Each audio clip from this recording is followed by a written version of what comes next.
اگر دانت ہلتے ہوں تو ٹماٹر کا چھلکا دانتوں پر مسلیں، دانت مضبوط ہو جائیں گے۔ ٹماٹر اور کھیرا ایک ساتھ کھانے سے جسم کی گرمی کو کم کیا جا سکتا ہے۔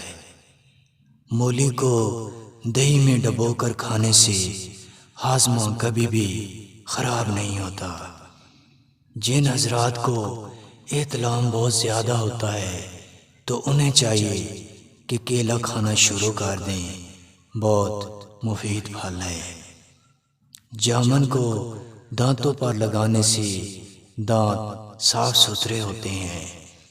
دل کو طاقت دینے کے لیے انار سب سے بہترین پھل ہے۔ جسم پر اگر کالے دھبے پڑ گئے ہیں تو کچے آلو کو کاٹ کر دھبوں پر مسلیں، دھبے ختم ہو جائیں گے۔ سر میں خشکی ہے تو دہی میں تھوڑا سا سرسوں کا تیل ملا کر سر میں لگائیں، خشکی ختم ہو جائے گی۔